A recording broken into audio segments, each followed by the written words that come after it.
Assalamualaikum warahmatullahi wabarakatuh. Alhamdulillah, alhamdulillahilladzi hadana lihadza wa ma kunna linahtadiya laula an hadanallah. Asyhadu an la ilaha illallah wahdahu la syarikalah wa asyhadu anna Muhammadan abduhu wa rasuluhu la nabiyya ba'dah. Allahumma shalli wa sallim wa barik ala sayyidina Muhammadin wa ala alihi wa sahbihi wa man tabi'ahum bi ihsanin ila yaumiddin. Amma ba'd.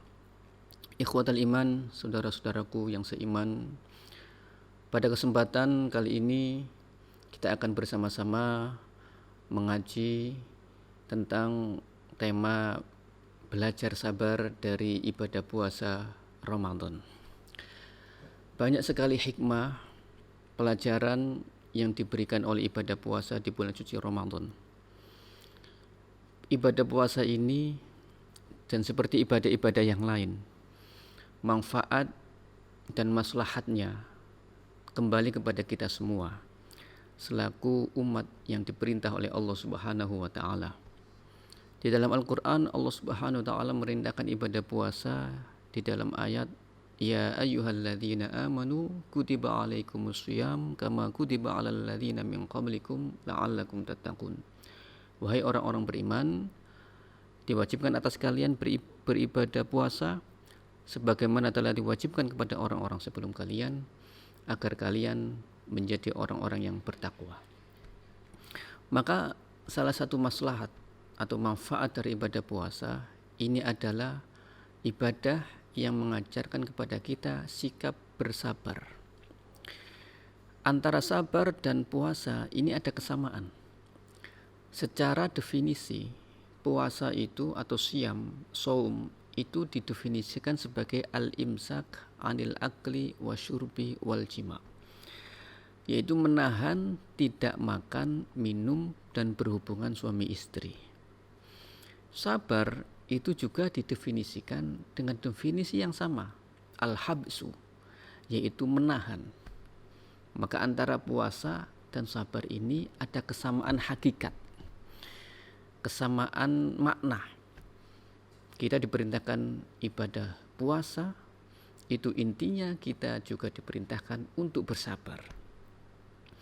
Maka ini adalah menjadi pelajaran yang sangat penting di dalam bulan suci Ramadan agar kita bisa mengembangkan dan meningkatkan tingkat kesabaran kita baik di sisi Allah Subhanahu wa taala atau di hadapan makhluk Allah Subhanahu wa taala.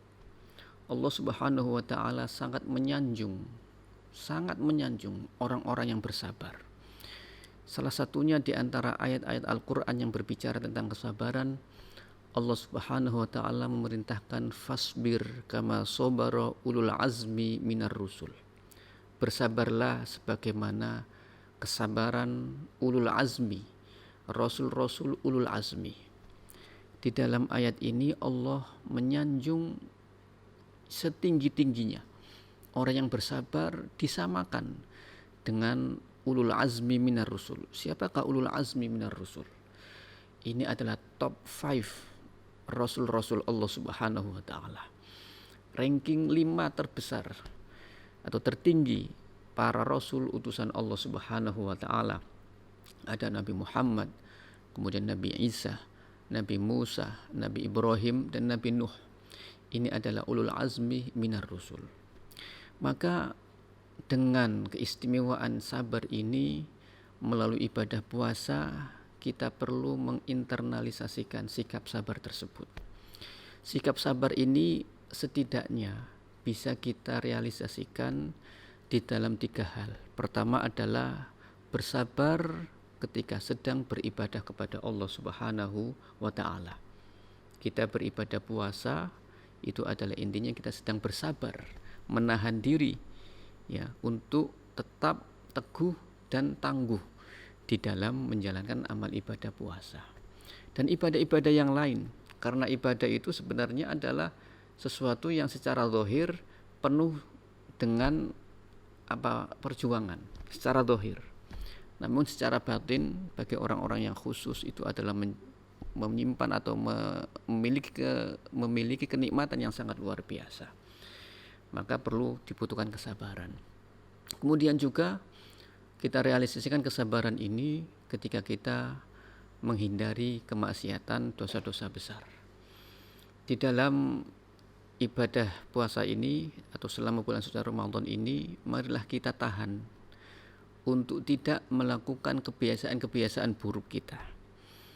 Misalkan saja kita punya kebiasaan buruk, yaitu menggunjing, membicarakan aib orang lain. Baik itu kita bicarakan secara langsung atau di media sosial.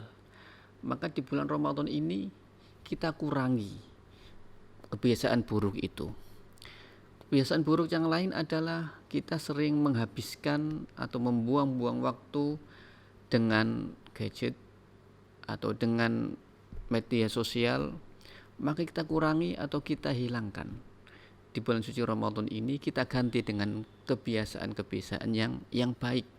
Berzikir, membaca Al-Quran, menyantuni anak fakir miskin, orang-orang yang membutuhkan, dan semuanya. Itu kita rubah kebiasaan-kebiasaan buruk, dirubah menjadi kebiasaan-kebiasaan baik, dan itu adalah perlu adanya kesabaran. Dan yang ketiga ini adalah kesabaran di dalam menghadapi musibah. Bulan suci Ramadan pada tahun ini sangat berbeda jika dibandingkan dengan bulan suci Ramadan di tahun-tahun sebelumnya. Bulan suci Ramadan saat ini kita sedang dilanda wabah pandemi corona. Maka kita hadapi dengan sabar. Dengan sabar, ikhlas.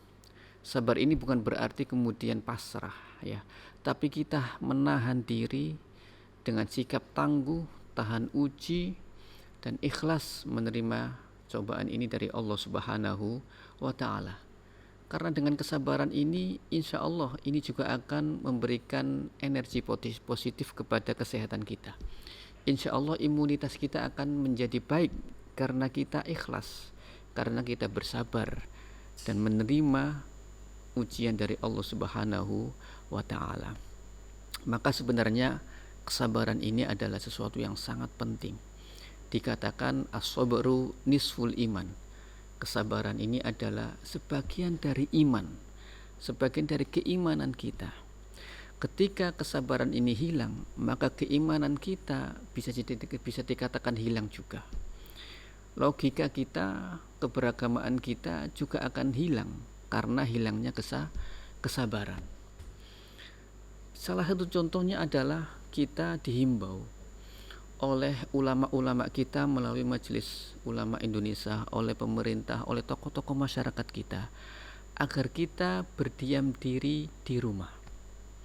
Sehingga di dalam Ramadan ini kita dihimbau untuk menjalankan sholat tarawih di rumah, kemudian sholat Jumat di rumah, sholat fardu juga di rumah, dalam rangka untuk memutus penularan pandemi corona yang menyebar secara cepat dari manusia ke manusia, sehingga ketika ada kerumunan ini menjadi sesuatu situasi yang membahayakan bagi penyebaran virus corona.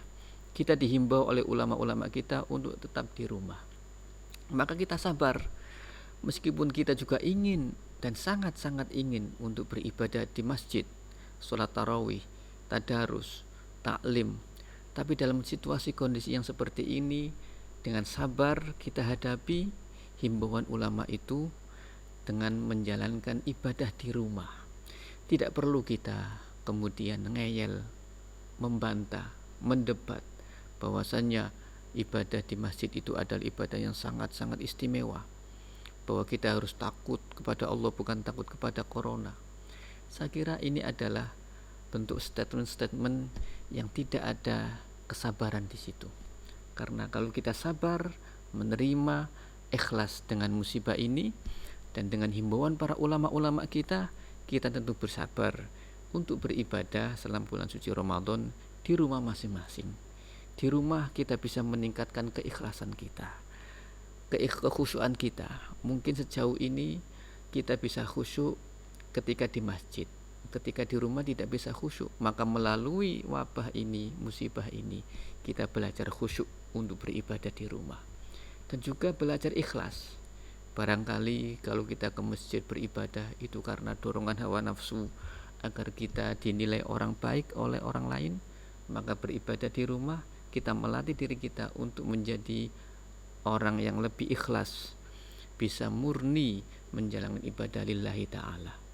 Maka dengan kesabaran itu kita bisa melakukan keberagamaan kita dengan logika, dengan ilmu, sesuai dengan tuntunan syariat agama yang dijalankan oleh para ulama. Syariat mengatur ketika ada wabah, ketika ada bahaya yang mengancam, maka yang diutamakan adalah keselamatan jiwa.